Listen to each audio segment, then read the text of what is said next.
All right, before we get into the meat and potatoes of this whole episode, couple things. First off, with the camera setup. So long story short, years ago, when I was like really focused on doing like travel YouTube videos, I bought this video camera, like HD, even had like a little microphone to attach to it and everything.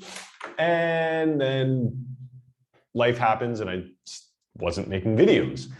And flash forward now, and I'm like, oh, the camera that I'm using on my laptop right now is really not that good. So I want to see if I can use this camera again.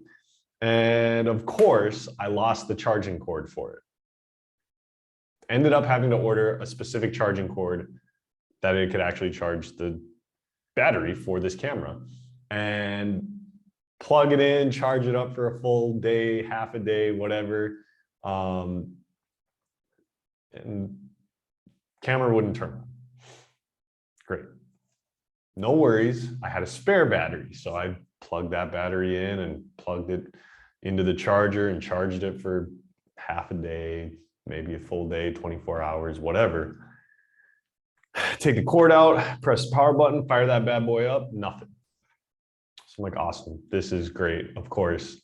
Granted, let's keep in mind the amount of money I probably spent on this camera is like, I'm gonna guess less than $100, so that I can't confirm or deny that this camera may have been produced and shipped from perhaps the most populated country in the world, but that's a real possibility. Long story short, the camera's done, it's toast. And so I was like, well, this kind of sucks because I would like to actually go out and film some stuff again and, just like get back into that. Well, it's not going to happen with this camera. And I'm not totally upset because I didn't hardly spend anything on it. But what annoys me is that it's not like this camera had been heavily used and was just getting destroyed. No, it's been sitting in its case in a box for I don't know how long. And I guess it just decides that the charging mechanism isn't going to work. But I had an idea, like literally for this episode. I'm like, I wonder if I can plug it into the computer and then that way it can distribute power, but then I can just use the camera itself for videoing, the podcast. And I believe the resolution might be like a little bit better. So I guess, if you watch this episode compared to the last one, what was that? NATO soldiers and the West, it was the 1-5-10 challenge. Let me know, like if you're watching it, just like on YouTube, comment it and just let me know if you think the video quality is better on this episode or the last episode. So that's pretty much it. So if you're watching and you see me like looking down at different angles, it's because like this is the first time now I'm not using the camera right on my computer. So but hey, with that being said, thanks for watching and thanks for listening. Speaking of listeners, and I'm going to pull this up right now. Speaking of listeners, I did a little bit of digging into who my listeners might be. And on the dashboard for creators, so I create the podcast through Anchor, which I guess is Spotify affiliated. I don't know, maybe it's a division, maybe Spotify bought it, whatever. Anyway, on your dashboard, and you guys, if you're watching this, you can see it now. On the dashboard, you can scroll down and see like your performance and all this and like the top listed episodes and all that. And I was taking a look at this a week or two ago and I'm looking at my listeners and it shows like from what geographic location. So I'm like, okay, 85% US, that doesn't really surprise me. So I clicked on it and then it breaks it down by states. And so, I would expect most listeners to be from like North Dakota, maybe Minnesota, but North Dakota, because that's just like where I'm from. 51% of my US listeners are from Virginia. If you look at the title of my podcast or like the description of my podcast, it says the Roaming Thoughts Podcast by Colt. Travel, sports, politics, fads, famous figures, conspiracy theories, etc. So this is a conspiracy theory towards my own podcast, but I click on Virginia and it's Washington, 99%. So let's go and type in Virginia, USA on the map. And if we take a look at Virginia, if you're not, geographically inclined, Virginia right here, okay? And yes, of course, we've got Washington, D.C. that shares its border, I guess, with Virginia. So listen, to the FBI or CIA agents that, for whatever reason, you've been assigned to listen to my podcast, just reach out to me. Let me know what I can do for you, because I have no idea why you guys are listening to my podcast. I don't know. I just thought it was, that's gotta be it, right? There's no other reason for, who else is listening to my podcast from Washington, D.C.? So I don't know. But whoever my audience is, whoever my listeners or viewers are, thank you. And I guess keep coming back for more. But today's episode, we're doing one of two things, and I realized I really didn't prepare for this at all. So I think what we're gonna do is, I was deciding between, if you take a look at my past episodes, right? And I think we'll just scroll down on here. If you take a look at my past episodes, like I said, I like the 1-5-10 challenge. I like the overrated, underrated, and I like the one word opinions, right? And so I think what I'm gonna do is, I'm gonna do let's take a look. And again, this is totally not scripted because clearly I probably should have prepared for this ahead of time. We did the 1-5-10 challenge last episode, and it looks like before that we did an underrated, overrated. So I think what I'll do is one word opinions, because I haven't done that since January 21st when it was pickles, inflations, and Logan Paul. So yeah, that's what we're gonna do. We're gonna do that. And of course, again, what's going on in Ukraine is not over. So that's going to be the focus again. So if you're tired of it, sorry. If you're looking for intel from the CIA, I guess, I don't know how much of a source I am. But what I'm going to do here is I'm going to write down probably 20 things. And this will be interesting because, like I said, without me actually having this like scripted or anything, you're going to see like real time how my thought process or how my quote preparation for these episodes goes. And I hope you're not disappointed with this, but this is where my train of thought goes. So we're going to do one word opinion. And basically all I'm going to do right now is I'm just going to write down 20 things. And again, Russia and Ukraine focused. And I'm not even I'm gonna do my best not to like, I'm not gonna think too much. I'm literally gonna start with one word, one topic, one name, one person, whatever. And I'm just gonna throw down the next thing that comes to my mind. But I am gonna keep it focused with Russia, Ukraine, okay? And then from there, I'll take them out. Maybe I'll tear them up, maybe I won't, because again, I realize not everybody is watching this podcast, so I don't want it to completely bore you to death.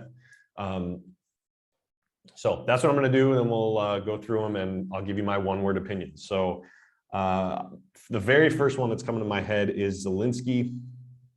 And when I think of Zelenskyy, I think of Putin. And when I think of Putin, I think of tanks and tanks, volunteer soldiers.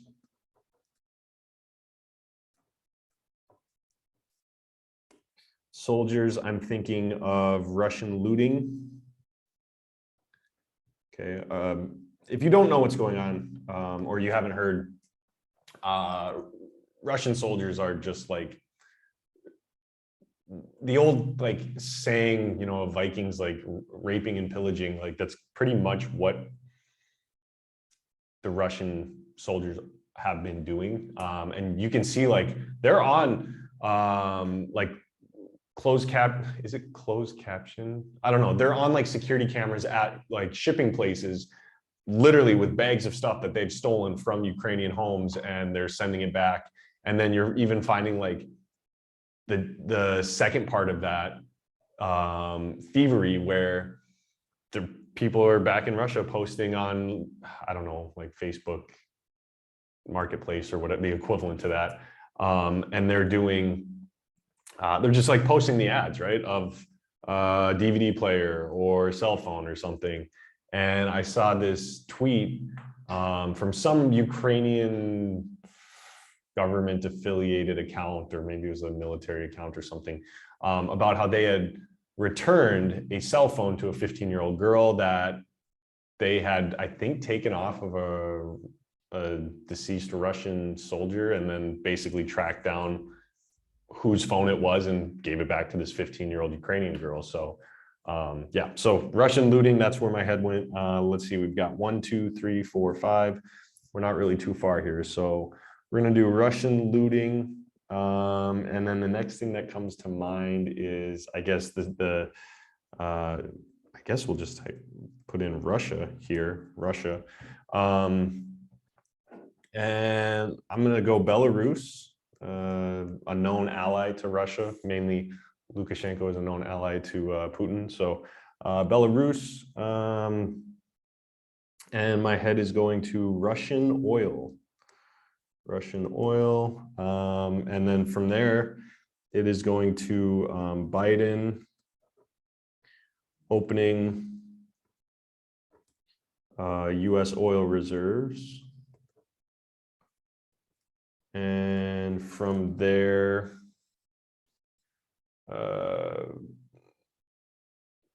I don't know if you guys have seen this, but no, we're gonna keep it focused on, yeah, we gotta keep this focused on Russia and Ukraine. So Russian oil. So I'm actually gonna take out Biden opening the US oil reserves. So we go from Russian oil to, oh, this just came to my head. I want to make sure I get this one right. So there is a, I don't even know if you call it like a social media movement or something, but I saw this circulating on Twitter. And actually I'll pull it up here on my screen so that if you're watching this, you can actually see it as well. But I saw this thing that was circulating on Twitter, and it was basically Ukrainian fighter jet pilots asking for the world to buy them fighter jets. And it's like hashtag, I think it's hashtag buy me a fighter jet. Buy me a fighter jet. That's what it is. So yeah, I'm going to do that. Hashtag buy me a fighter jet. And then next thing that comes to mind is, and you guys, I know my pronunciation is probably way wrong, but the next thing that I think of is Mariupol, the coastal city in Ukraine that's just been literally bombarded by Russian attack from the start. So Mariupol, I guess what comes next? Honestly, the next thing that comes to mind is everyday Russian citizens.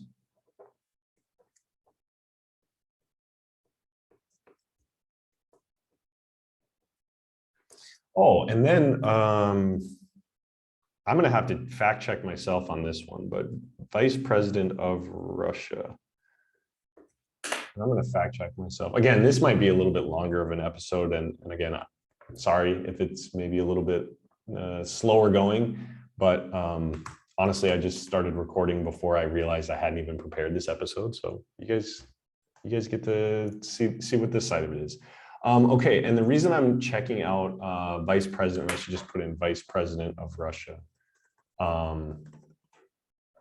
is because Dmitry Medvedev. Okay, I want to see. I could have swore I saw that. Yep, there it is, 5 hours ago. Ex-Kremlin official and vice president is found dead. Okay, well, in my head, I had seen the headline for this and thought, well, we'll get into it. I thought that this was the current vice president. He was found out, whatever. Okay, 1, 2, 3, 4, 5, 6, 7, 8, 9, 10, 11, 12. Let's try to get 8 more.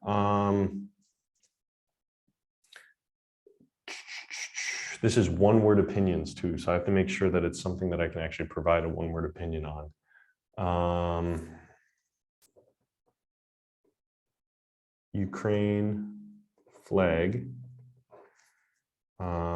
Oh, the letter Z, just Z, which has become a symbol for basically Russia's support for the war. Russian media, I'll do next. Russian media. Oh, what is this guy's name? American reporter joined Ukraine fight. I want to use this guy's name. Malcolm Nance, that's right. Malcolm Nance, I just came across this guy. I actually saw an interview that he was doing, and to me, he looked a little bit like Neil deGrasse Tyson. And so at first I was like, what is he doing? And maybe that's just me, I'm, whatever. But then I saw,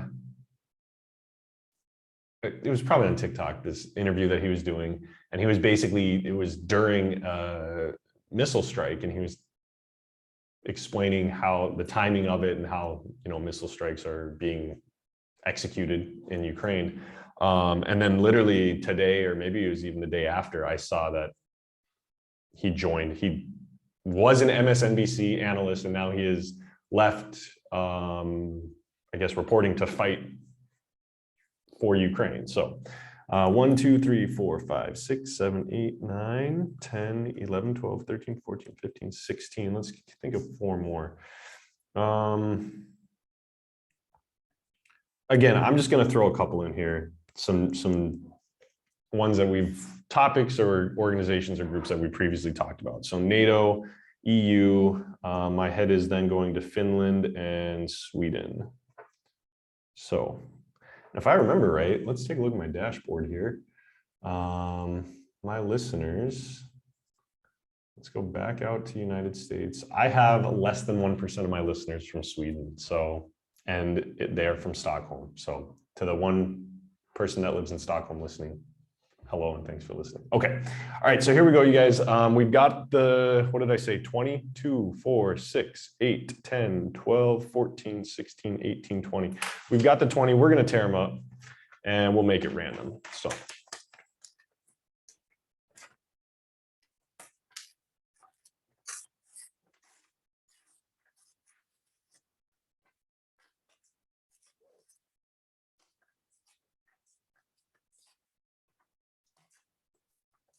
Again, for anybody that's out there that's like has thought about doing their own, I don't know, podcast or YouTube videos or whatever, I kind of have the like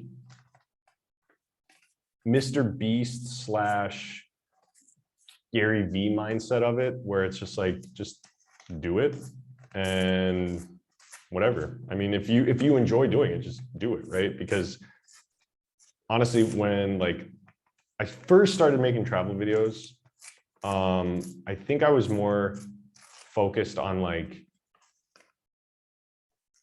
hoping to just get rich from it, and like that's that. And then I went a long period of like not posting anything because I just didn't, I wanted everything to have like be in real time, and I don't think that's really sustainable. And then after a while, it was just like I didn't post anything because I just figured like it was not going to be to the standards that I would have for myself. So I was like, well, if I'm not going to be able to post things to my standards, then I'm just not going to post anything at all. And then after a long enough time of doing that, I'm like, geez, this sucks though, because I kind of like making content. So like literally for me now, it's just about like doing it because I like to do it. So that's my advice, is like, if you think it's something that you would like, go ahead and try it. Like, and that doesn't go just, that's not just for posting content, that goes for anything. So if you think that you might enjoy it or you're curious, give it a try. So Okay, here we go. We've got them. I am going to put them in this box right here. We'll fold them up and we will get started with my one-word opinions. Topic being Russia and Ukraine. One-word opinion. So if any of these require a little background information, I'll definitely throw that your guys' way. But again, since you got to see how the process really, how it really works for me, or what I do to set this up, you'll see that there's not a lot of, again, because I just want to post stuff, because I enjoy it, I'm not going to let like overthinking stop me from doing it. So, but yeah, if any of this needs maybe a little background, clarification or information, I'll mention that again. But since you watched me go through my thought process and write them down, I did kind of explain some of them, but I'll provide a little context and then I will give you my one-word opinion and I will do my best to keep it at that. And we're going to shake it up. And all right, here we go. One-word opinions, topic, Russia, Ukraine. Number one, Vladimir Zelenskyy, president of Ukraine. One-word opinion.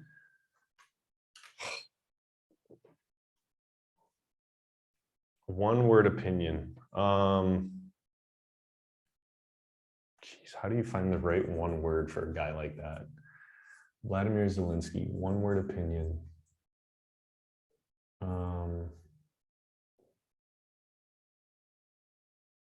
Leadership, one-word opinion. Zelenskyy, leadership. Next one, Russian oil.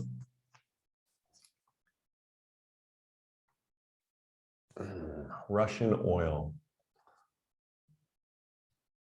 Controlling. Sweden. Okay, the reason that Sweden ended up on this list is because right now, Sweden is looking to join NATO, which if you haven't noticed or paid attention or seen it in the news, Russia didn't like that Ukraine wanted to possibly join NATO. And what do you think Russia feels towards Sweden now that they would also like to join NATO? So that's why Sweden made the list. Sweden, one-word opinion.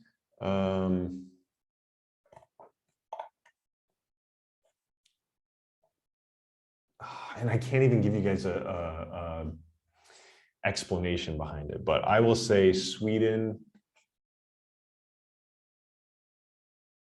focused. Okay. Sweden focused. Next word, Russian looting. Russian looting, barbaric. Belarus, puppet.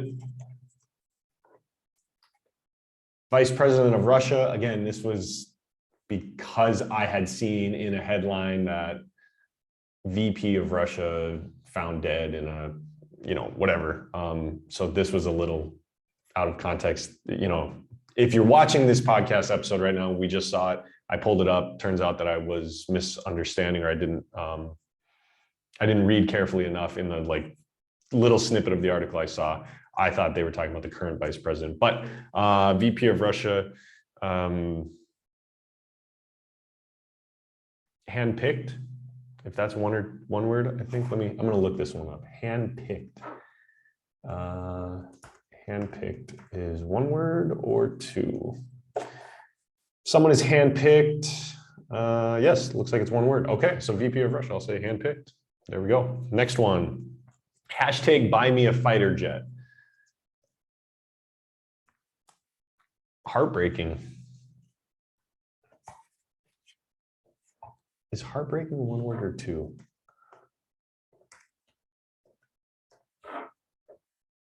Heartbreaking is also one word. Okay, so I'm learning some stuff today too. I'm not ashamed to be upfront. I don't know things that maybe most adults should know. Anyway, hashtag buy me a fighter jet, heartbreaking. Everyday Russian citizens.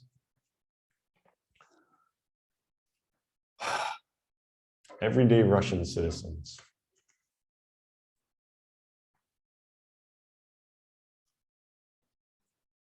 Geez, that's a tough one, because on one hand, you don't want to generalize people, but there is so much coming out online that is just showing that it, again, I know it depends on where you get your sources or what information you're looking at, so it can very much skew the information, but it just looks like a lot of everyday Russian citizens are supporting what Russia is doing right now.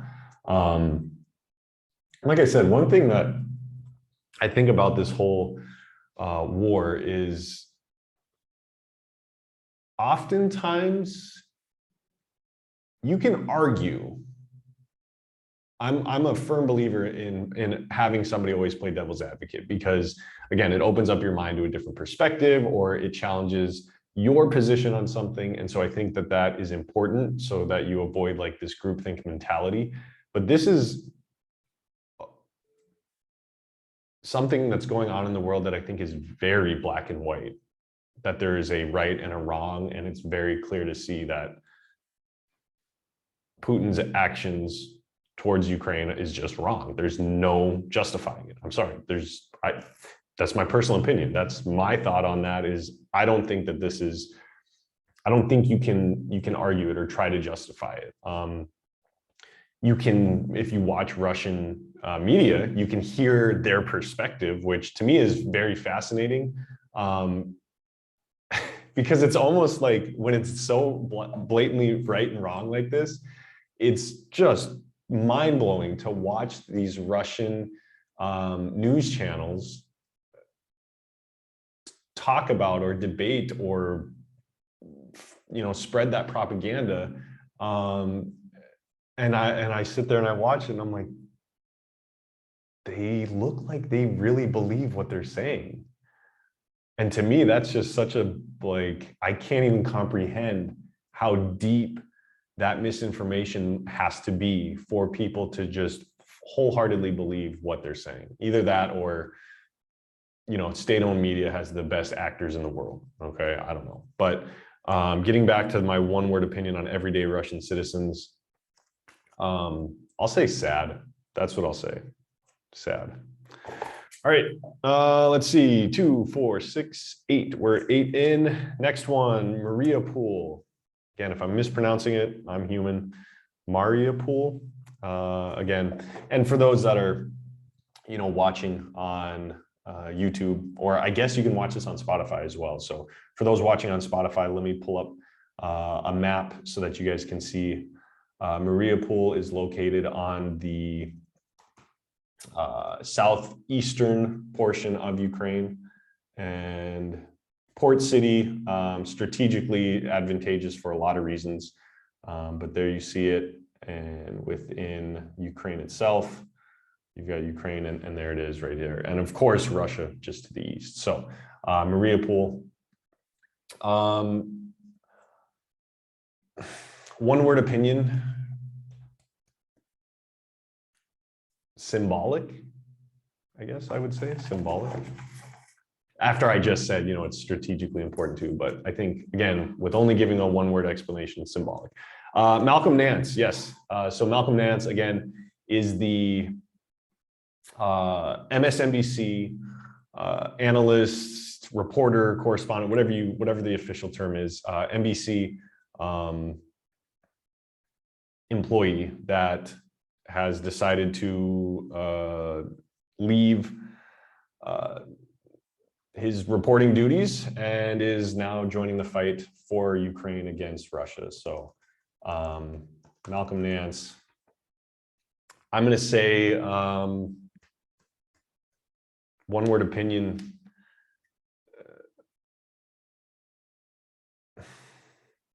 I honestly want to find a better word for this, because I just can't, like, this is how humanity should be, right?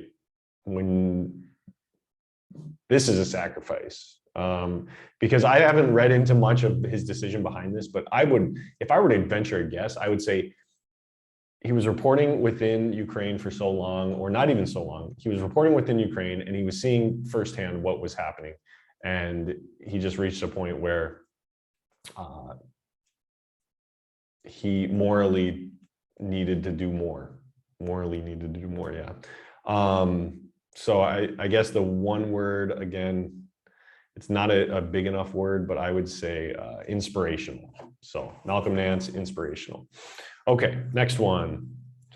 Russian media. All right, so I gave a little background on this. Russian media, like I said, I watched some of it. Granted, again, who knows? Maybe I don't even understand what's being said because I'm just relying on the English translation of it all. So who's to say where I'm seeing it is not reporting it accurately? But from what I was reading as I was watching, you know, in the captions in English, Russian media is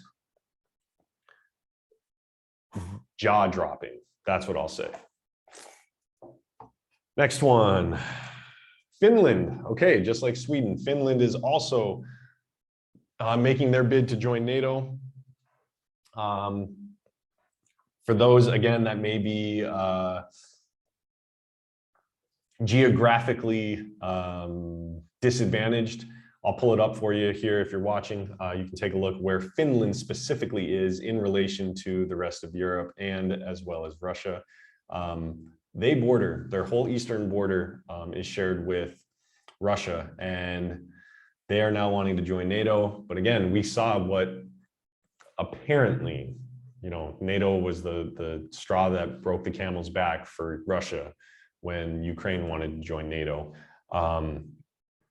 So the fact that Finland is now going to attempt that as well, I guess my one word opinion for Finland would be, I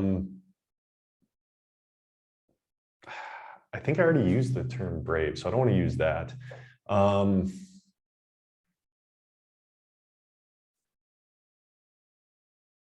Fearless, I guess, because I don't know. They share the border, so to me, that's yeah. They're gonna they saw what Russia did to Ukraine when they said they wanted to join NATO. Finland's gonna do it, and I guess I would say fearless. Volunteer soldiers. So again, people that, here's the thing, you know, and it was that that Malcolm Nance got me thinking about it. Volunteer soldiers and all of these people fighting for the Ukrainian Territorial Defense League or whatever it was called, where basically Zelenskyy legalized foreigners coming in and volunteering for the Ukrainian military. So, you know, with those considerations, volunteer soldiers, selfless, honestly, like, I can't think of something more selfless to do. It's one thing to fight for your country, but if you're not even from that country and you're going to fight for them, like, that's an extremely selfless act. And so, yeah, I would say selfless for the volunteer soldiers. And, you know, I don't think this gets talked about enough either, is the Ukrainians that were abroad that went back home to fight, right? Because what we saw is very early on in the conflict, war, invasion, people were, what is the term? Not escaping. It was escaping, but they were fleeing Ukraine to try to escape the warfare. And very early on, it was, you know, people were just trying to escape. And then Zelenskyy basically said that, you know, if you're a man from age, I don't know what it was, like 16 to 60 or 18 to 60 or something, men would not be allowed to leave Ukraine, and they would, you know, be serving for their country. And I don't think it gets talked enough about that. You know, there were people, yes, that left before that happened, but just so you had people that had lived in Poland, for instance, who were Ukrainian, from Ukraine, born in Ukraine, and not just Poland, but other, you know, any other country in the world, where they were leading their own lives outside of Ukraine, but made the decision to go back to Ukraine to fight. And I can't, like, wrap my head around that, like, what that must be like, knowing that, let's say you're in London and you have your job, house, family, you have your whole life there. But then this happens in your home country and you make the decision to go back and fight, like, when at that time you're not technically under an obligation to, but again, I guess morality sinks in and it hits you on a deeper level. And to me, that's just incredible. So volunteer soldiers, selfless. Okay, Ukrainian flag, the gold on bottom, blue on top. I think I've learned, I believe, maybe somebody can correct me if I'm wrong, but I believe the gold on the bottom is basically representing their like wheat crops, and the blue I think is like the sky or the heavens, but I think I already used the word symbolic in one of these, but I guess Ukrainian flag would be unmistakable. I think at this point, that's what I would say is it's pretty unmistakable. Next word, tanks. One word opinion for tanks. War. I'm sorry, that's all I can think of. Tanks, war. One word opinion for the letter Z. Evil. That's literally all I can think of. I saw this tweet of a bakery in Russia that had all these, cupcakes, muffins, sweets, cakes, all this stuff for Easter, and they had the little cupcake with green icing on it and a white Z on it, and it's just disgusting. So yeah, letter Z I just associate with evil now. Putin. One word opinion to describe Putin. Delusional. All right, we got 3 left. NATO. One word opinion for NATO. North Atlantic Treaty Organization. Again, if this is your first time listening to one of my most recent episodes, essentially NATO is a club that countries have agreed to join. It's a treaty where if an attack on one of the member countries is initiated, or I guess a country is attacked, the member countries then treat it as if it was an attack on their own country. So it's a pretty big alliance. So NATO, my one word opinion,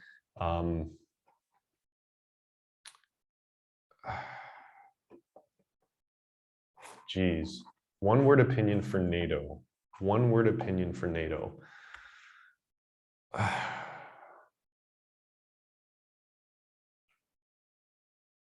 This one's tough because I just have such mixed feelings now, because like, that's great that Sweden and Finland are going to be joining, but NATO really pumped the brakes when Ukraine wanted to join. So like, I don't know. NATO, one word opinion. Geez, this is a tough one. Okay, one word opinion. Let's think here, Colt. One word, if I could think one word to describe NATO. I can think of 2 word opinions. I've got that much. So let's narrow it down to one word. How can I get one word on it without giving much of background information other than what they are, who they are, what they do? I'll say overrated. Okay. My one word opinion on NATO, overrated. Second to last one we have here, EU, European Union.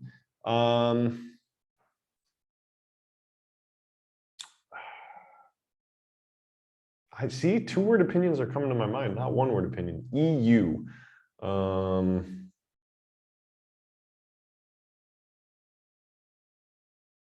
Ooh, this might be a good one. One word opinion for EU would be overreaching. I'll say overreaching.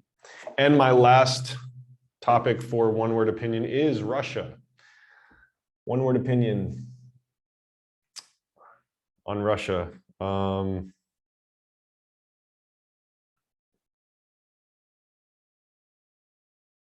I don't even know if disappointed is a good word for that. So we'll say disheartened. Okay, and I'm going to look up my own definition here.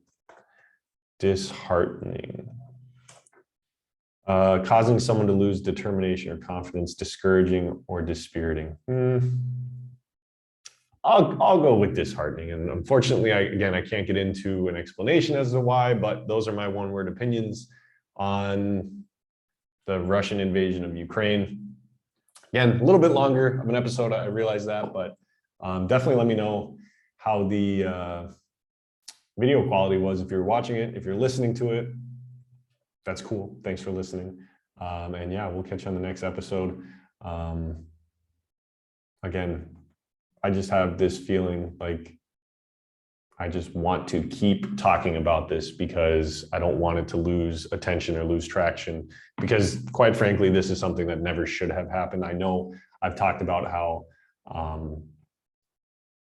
the causes for it, but in the end, what is happening is just inexcusable. So yeah, do something good today and we will catch you next time.